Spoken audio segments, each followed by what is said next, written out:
Las noticias de hoy en Estados Unidos.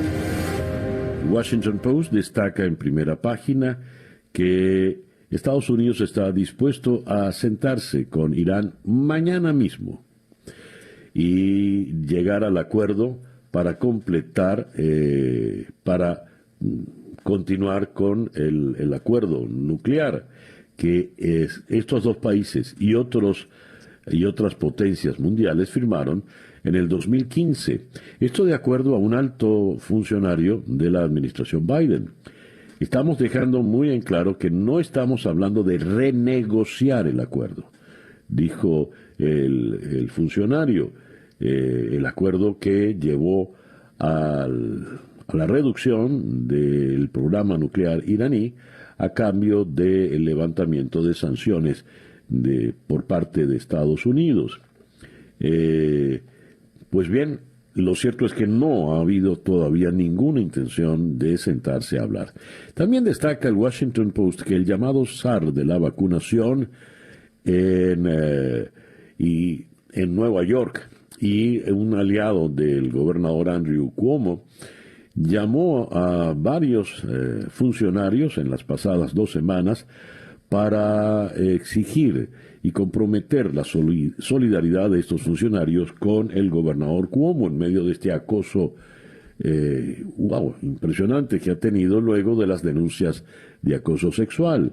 El The New York Times, sin embargo, le resta importancia a esta información que viene desde Albany.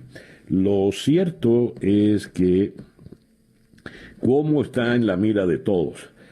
Por ejemplo, la presidenta de la Cámara de Representantes, la señora Nancy Pelosi, emplazó ayer domingo al gobernador de Nueva York a mirar dentro de su corazón y preguntarse si puede gobernar eficazmente tras las acusaciones de acoso sexual presentadas por 6 mujeres a lo largo de los últimos días, que Cuomo ha negado. El gobernador debería mirar dentro de su corazón. Le preguntaron al presidente Biden si le iba a pedir la renuncia y el presidente dijo: creo que la investigación ya está en marcha y debemos ver qué nos trae. Biden, quien emitió sus declaraciones a su regreso a la Casa Blanca después de pasar el fin de semana en su residencia de Delaware, no se había expresado previamente de manera pública sobre las acusaciones contra Cuomo. Sin embargo, sus comentarios reflejan la postura que ha adoptado la Casa Blanca en cuanto al futuro del gobernador, de aguardar los resultados de la pesquisa. Y lo cierto es que Nueva York se ha convertido en el mayor foco mundial de coronavirus, según un despacho de la Deutsche Welle. Y honraron anoche, en una emotiva ceremonia frente al puente de Brooklyn, a los más de 30,000 residentes muertos por la pandemia, cuando se cumple un año desde el primer fallecimiento registrado en la ciudad de Nueva York por coronavirus. La escala de la tragedia en la ciudad, que durante la primavera del 2020 fue el epicentro mundial de la pandemia, con un número de muertes y hospitalizaciones que no se registraba en ninguna otra ciudad del mundo, en ese momento es más de 10 veces superior a las muertes que provocaron los atentados del 11 de septiembre del 2021. En otras noticias vinculadas con la pandemia, el doctor Anthony Fauci, director del Instituto Nacional de Alergias y Enfermedades Infecciosas, anunció que están estudiando modificar las recomendaciones sobre el coronavirus y reducir de 2 a 1 metro la distancia mínima para evitar contagios a raíz de un estudio que valida esta distancia. Son 6 pies, dicho en pulgadas, pies y pulgadas, sería reducirlo a 3 pies la distancia mínima. Y hay una noticia interesante relacionado también con la pandemia. La TSA, la Administración de Seguridad en el Transporte de Estados Unidos, informó que sus agentes revisaron a más de 1.300.000 pasajeros en los puntos de revisión de los diversos aeropuertos. Caramba, tengo Hoy problemas con la tableta. Ya vamos a resolverlo. Dice, vuelos comerciales registran alza en Estados Unidos pese a la pandemia, según Associated Press. Dice la portavoz de la TSA, Lisa Farbstein, dijo en un tuit que la última vez que la cantidad fue tan alta fue el 15 de marzo del 2020, hace aproximadamente un año. Tenemos en otras informaciones, regresamos a la señora Pelosi. La presidenta de la Cámara de Representantes anunció ayer domingo que el Congreso se abocará a un plan de infraestructura para generar empleos que será fiscalmente responsable, pero dijo desconocer si la próxima prioridad del presidente Joe Biden logrará apoyo de la oposición republicana. Tras haber alcanzado recientemente un logro sustancial con la aprobación de un paquete de estímulo económico de 1.9 billones, los demócratas enfrentan numerosas dificultades para que republicanos apoyen los planes gubernamentales del presidente Biden. Las propuestas legislativas para construir puentes y carreteras tienen una larga historia de apoyo bipartidista porque permite a los legisladores entregar obras a sus electorados. Pero los republicanos discrepan con el énfasis ambientalista de Biden y con la posibilidad de financiar programas con deuda después de que el gobierno destinó ingentes recursos a la respuesta por la crisis económica generada por la pandemia del coronavirus. Construir caminos y puentes y acueductos y el resto siempre ha sido bipartidista, excepto cuando ellos se oponen con un presidente demócrata, como hicieron con el presidente Obama, y tuvimos que reducir el paquete. Sin embargo, ojalá tengamos bipartidismo, dijo la señora Nancy Pelosi. En el plano de las relaciones internacionales, desde Tokio llega esta información: la preocupación compartida por la creciente influencia de China en el Indo-Pacífico será el tema central en las primeras conversaciones en persona entre el responsable de defensa y el secretario de Estado de Estados Unidos con sus homólogos japoneses.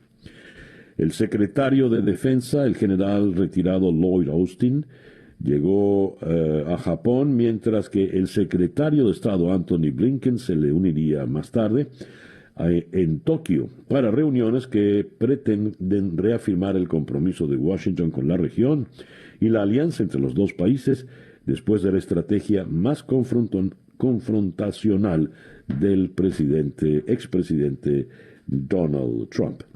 Y cerramos con esta información del ambiente.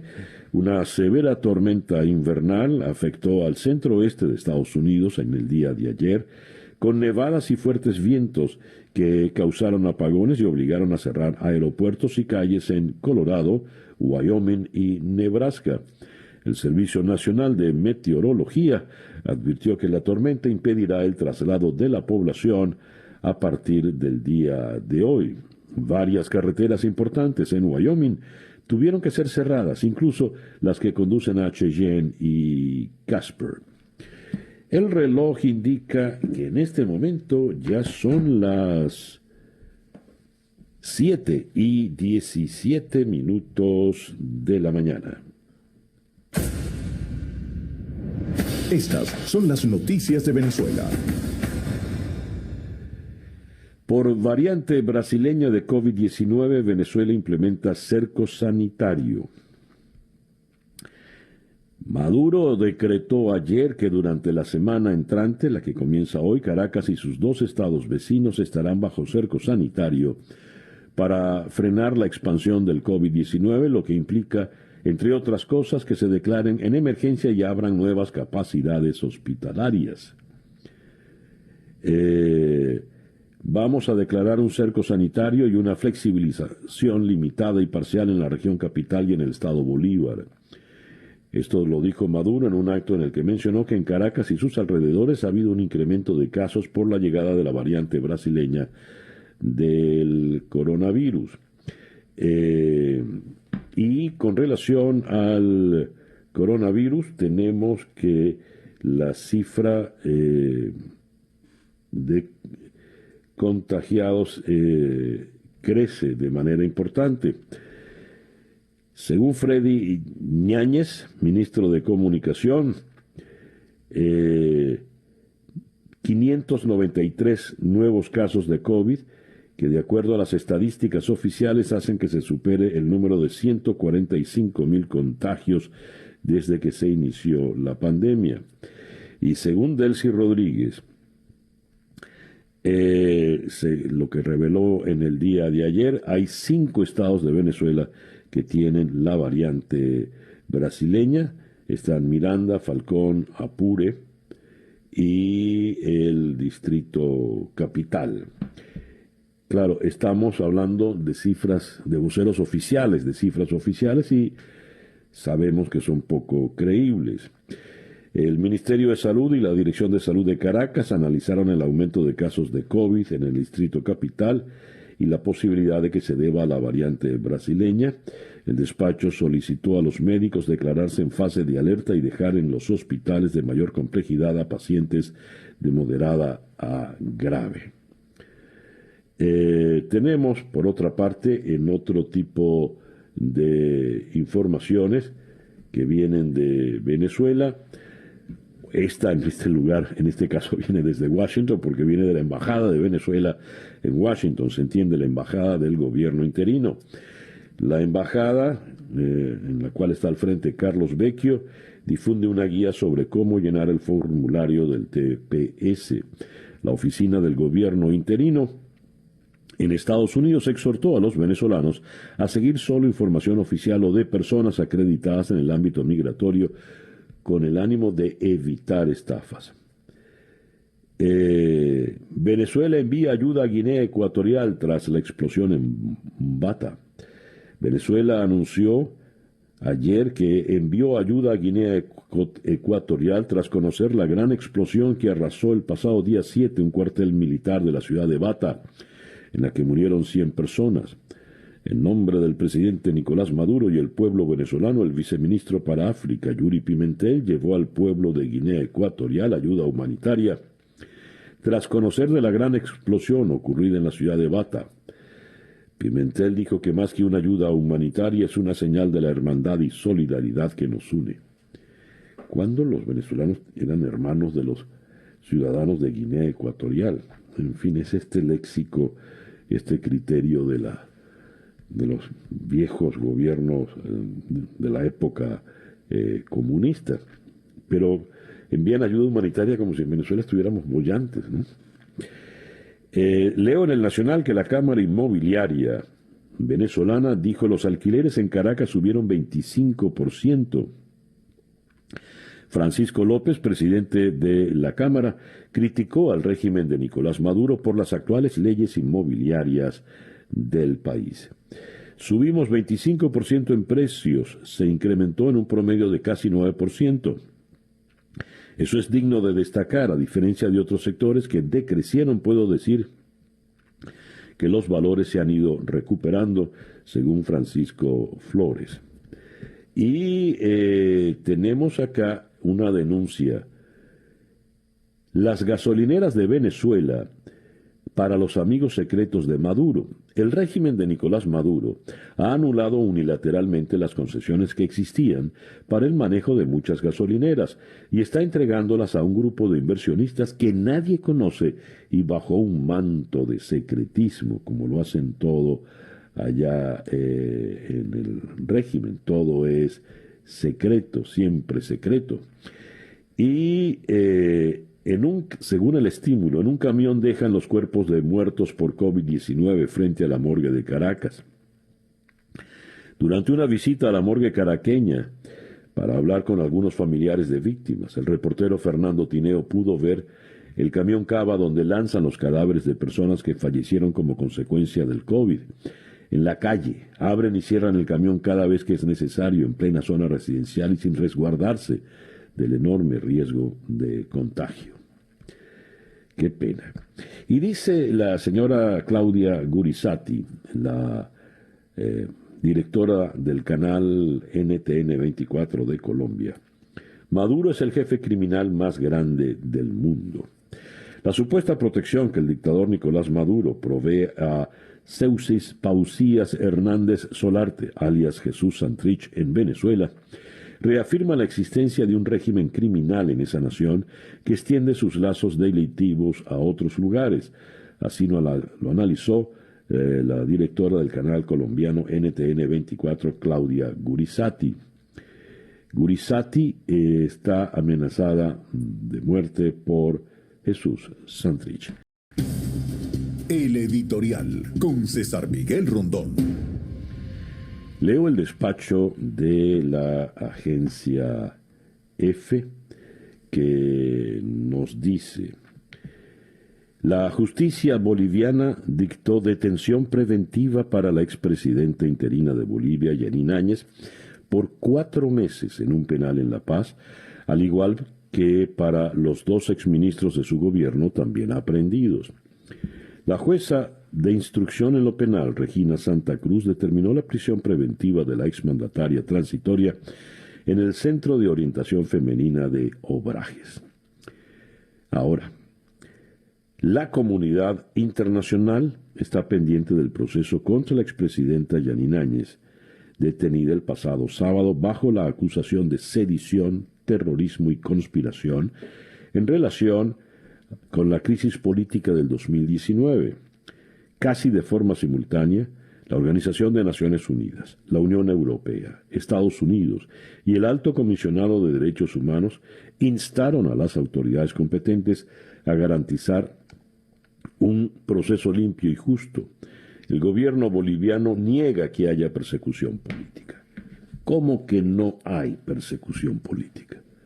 ¿Cuál fue el delito de la señora Yanine Áñez? La señora Yanine Áñez asume el poder constitucionalmente en medio de la crisis, una vez que Evo Morales había renunciado.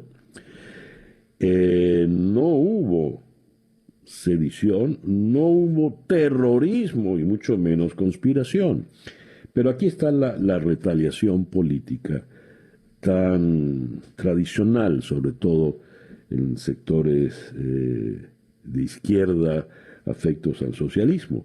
Viene ahora Evo Morales, cobardemente, a cobrar, por intermedio de su títere, el presidente Luis Arce, a la señora Yanine Áñez, que debía pasar tranquila y retirarse porque ya su trabajo se hizo, condujo a unas elecciones constitucionales con observadores internacionales, tan transparentes, que el señor Arce es hoy por hoy el presidente de la República.